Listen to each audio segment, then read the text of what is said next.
जय हिंद दोस्तों। जिन बच्चों को 2026 का बोर्ड एग्जाम देना हो अब तैयार हो जाए। आपको टाइम बहुत कम बचा हुआ है और आपके सहयोग के लिए आरजीबी राशि लेकर के आ गया है एमसीक्यू।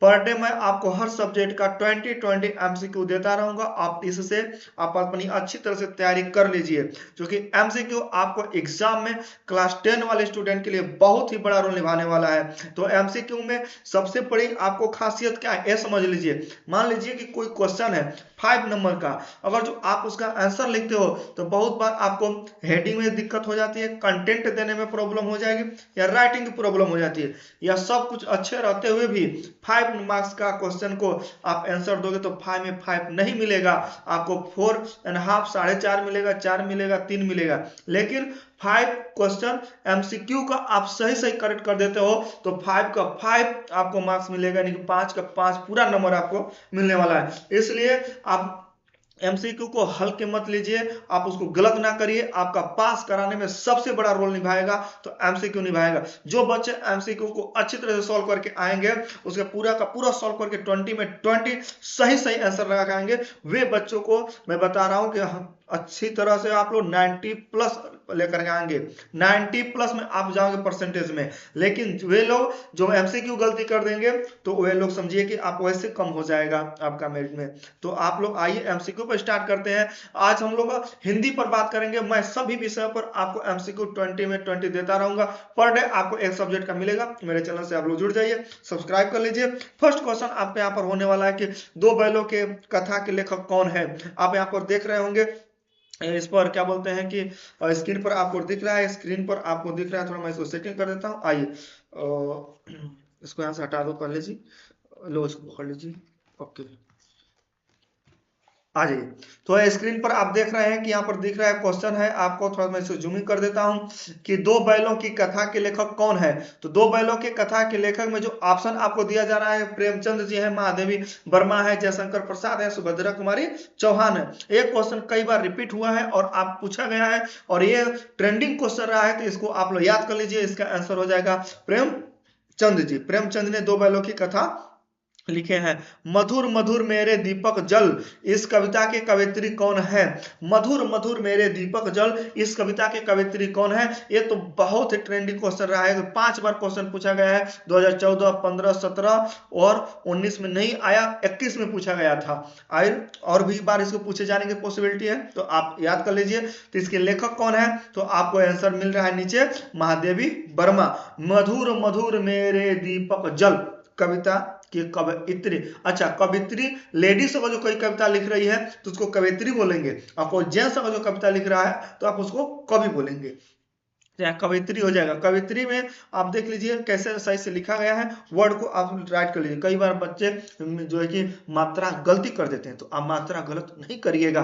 आइए नेक्स्ट क्वेश्चन आपको हिंदी का आज हम लोग बना रहे हैं। आज हिंदी के बाद नेक्स्ट डे आपको संस्कृत का भी मिलेगा, होम साइंस का और सोशल साइंस, हर सब्जेक्ट का मैं आपको एमसीक्यू देने वाला हूं। आप मेरे चैनल से जुड़े रहिए। आइए अब थर्ड नंबर का क्वेश्चन आपको दे रहा है कि तुलसीदास किस युग के कवि हैं।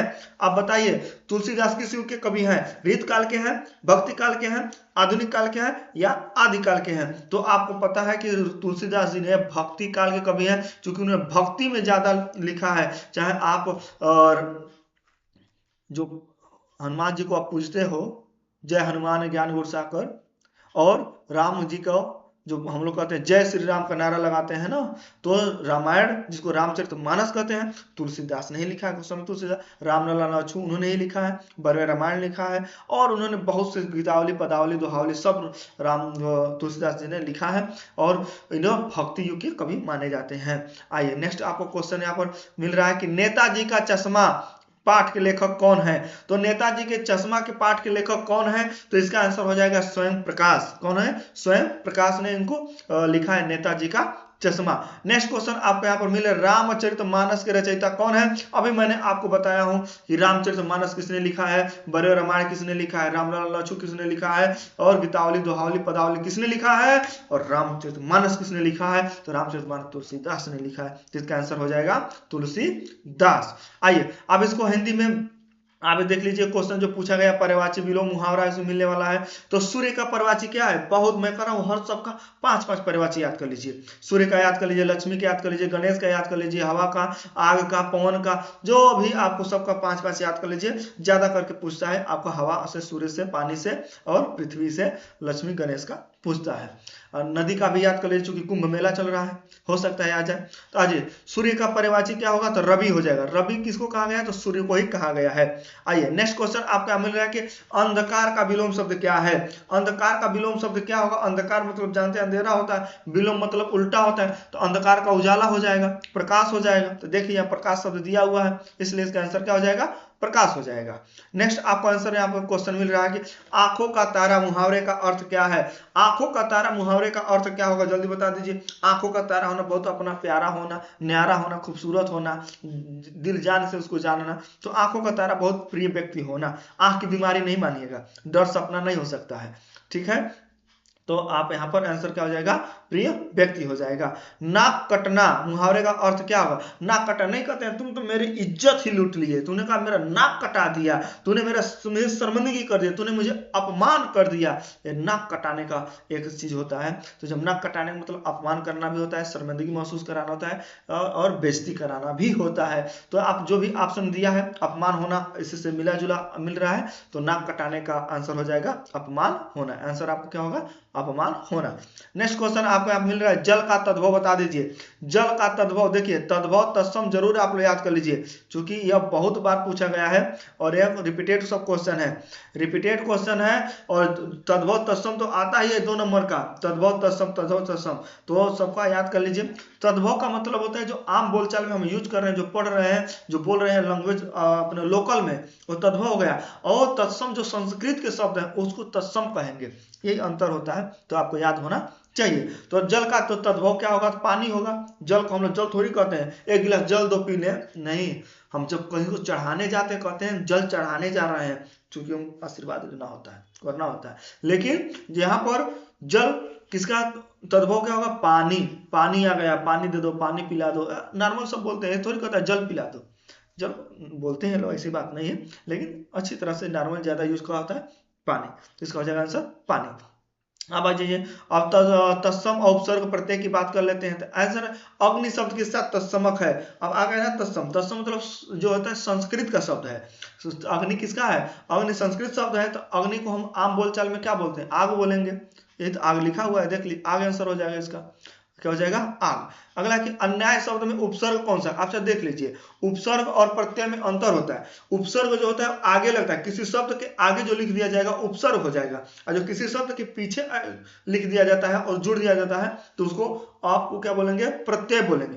प्रत्यय मतलब पाछे, उपसर्ग मतलब आगे, इतना के लिए। उपसर्ग मतलब आगे और प्रत्यय मतलब पाछे। तो अन्याय में कौन सा उपसर्ग है, उपसर्ग मतलब आगे कौन है, जिसमें आगे आपको अ मिल रहा है, क्या मिल रहा है, अ, तो अ क्या हो जाएगा, इसका उपसर्ग हो जाएगा, क्या हो जाएगा, अ उपसर्ग हो जाएगा। सफलता में प्रत्यय कौन सा है, अभी मैंने बताया, जो किसी शब्द के पीछे लगता है वो प्रत्यय होता है, तो उसको बोलते हैं प्रत्यय। तो सफलता, ता शब्द आ रहा है पीछे ना, लास्ट में आ रहा है, तो ता शब्द आ रहा है, तो ता आपका प्रत्यय हो जाएगा, क्या हो जाएगा, प्रत्यय हो जाएगा।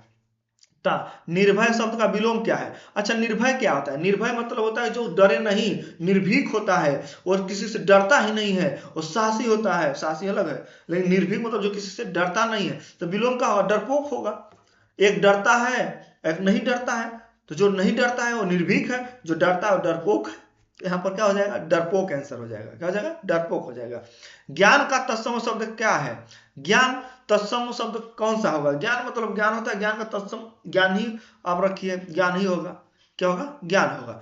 और कहीं कहीं आप लोग यूज कर सकते हैं कि विद्या, विद्या अलग चीज हो जाता है, ज्ञान अलग हो जाता है। आइए नेक्स्ट क्वेश्चन आपके आप मिलेगा, चांद सा मुखड़ा में कौन सा अलंकार है, और हो जहां जैसा तैसा मानो तो अलग हो जाएगा, जैसा तैसा सा मतलब चांद सा, चांद सा, चार शब्द मतलब कौन सा हो जाएगा इसमें, जिसमें एक दूसरे से क्या किया जा रहा है, कंपेरिजन किया जा रहा है, तुलना किया जा रहा है, तो उपमा हो जाएगा। क्या हो जाएगा? उपमा।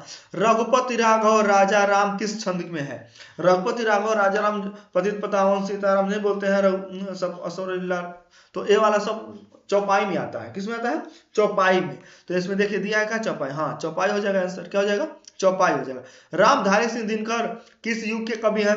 तो रामधारी सिंह दिनकर अभी तो आधुनिक युग के, अभी कितने दिन हुआ इनको।